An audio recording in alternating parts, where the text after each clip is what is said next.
আমি একটা মেয়ে হয়ে বলতেছি, ছেলেরা আসলেই অনেক বেশি ভালোবাসে। কেউ মানুক বা না মানুক, আমি এই কথাটা মানি। এটা একটা আপুর গল্প। আপু আমাকে বলছিল, আমি যখন ইন্টার ফার্স্ট ইয়ারে পড়ি, একটা ছেলে আমার পিছনে সব সময় ঘুরঘুর করতো। আমি যেখানেই যেতাম ও ঠিক আমার পিছনেই থাকতো। আমরা একই মহল্লাতে থাকতাম। সেই ছোটবেলা থেকে আমি ওকে দেখতেছি। একটু জেদি, তবে কোনো মিথ্যা নেই ওর ভিতরে। ফলচাতুরি এসব কিছুই বুঝে না, আর অনেক চাপা স্বভাবের একজন মানুষ। কষ্ট হলেও মুখ থেকে কোনো কথা বের করে না। ওই যে একটা কথা আছে না, বুক ফাটে তো মুখ ফোটে না। এমনকি আমি যখন ওকে দাঁড় করাই বলতাম, কিছু বলবেন, ও বলতো না কিছু না।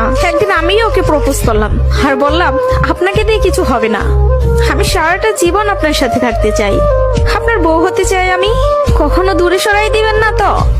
জীবনে যা কিছুই হয়ে যাক, আপনি আমার পাশে থাকবেন, কখনো আমাকে একা ফেলে যাবেন না। যদি এই ওয়াদা করতে পারে তাহলে আমি রিলেশন করব। ও অনার্স ফার্স্ট ইয়ারে পড়ে। ও বলল, জীবনে যা কিছুই হয়ে যাক, আমি তোমাকে কখনো ছাড়বো না। আমাদের সম্পর্কের বয়সটা যখন 2 বছর, তখন আমার বাসায় বিয়ের প্রেসার দেওয়া শুরু হয়ে গেল। ফ্যামিলি দেখে ছেলে খুঁজতেছে, সরকারি চাকরিওয়ালা, বিসিএস ক্যাডার। এসবের মধ্যে আমি ওর কথা বলতে ভয় পেতাম, কারণ ও এখনো পড়ালেখা করতেছে। চাকরি তো দূরের কথা, চাকরি পাইতে তো অনেক সময় লাগবে, কিন্তু আমার ফ্যামিলি তো আমাকে সময় দিবে না।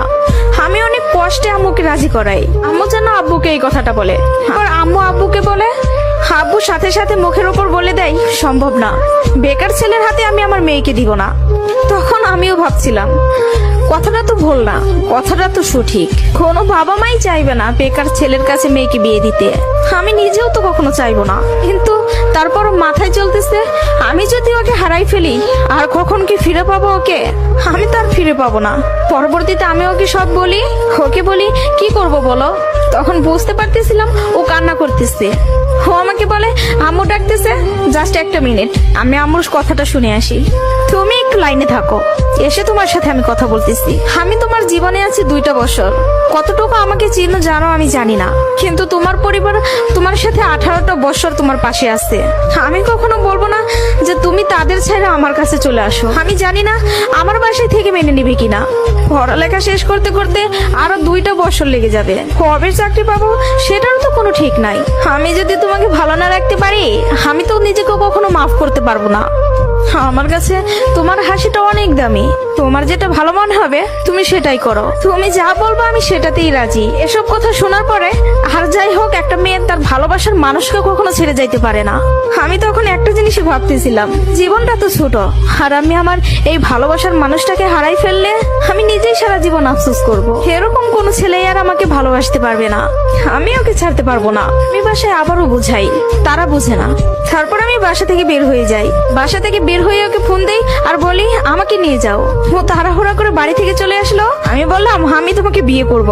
ও আমাকে বলে, আমি বলছি না তোমাকে, তুমি যা বলবো আমি তাতেই রাজি আছি। তবে একটা কথা, আমার সাথে থেকে যদি 3 বেলার 1 বেলা খেয়ে থাকতে হয়, পারবা? তার জন্য আমি সবকিছু ছেড়ে আসলাম, তার জন্য আমি সবই করতে পারবো। বিয়ের পরে ওর বাসায় থেকে ফোন দেয়, বলে বাসায় আয়। তারপর ওর বাসায় থেকে মেনে নিল। তার কিছুদিন পর আমার বাসায় থেকেও মেনে নিল। ভালোবাসার জায়গা থেকে যদি বলি, প্রিয় মানুষটাকে নিজের করে পাওয়ার মধ্যে অন্যরকম একটা সুখ কাজ করে, যে সুখটা কখনোই টাকা দিয়ে কেনা যাবে না। আর যদি বলি প্রিয় মানুষটার কথা, আমি ভুল মানুষকে ভালোবাসি নাই, আমার মানুষটা সঠিক ছিল। সেই মানুষটা আমাকে বিন্দু পরিমাণে কষ্ট দেয় নাই। আমি সবসময় একটা কথা বলি, ভালোবাসা সুন্দর যদি মানুষটা সঠিক হয়। প্রিয় মানুষটা যখন নিজের হয়ে যায়, তখন এতটা শান্তি অনুভব হয়, তা হয়তো বলে বোঝানো যাবে না। সুখে থাকতে, ভালো থাকতে টাকা পয়সার আমূল প্রয়োজন পড়ে না, যদি ভালোবাসার মানুষটা পাশে থাকে। কাউকে ধরলে হাতটা শক্ত করে ধরবেন, যেন দিন শেষে সব সময় আপনার পাশে থাকে। তো সবাই ভালো থাকবেন। ভিডিওটি ভালো লাগলে প্লিজ সবাই শেয়ার করবেন। আর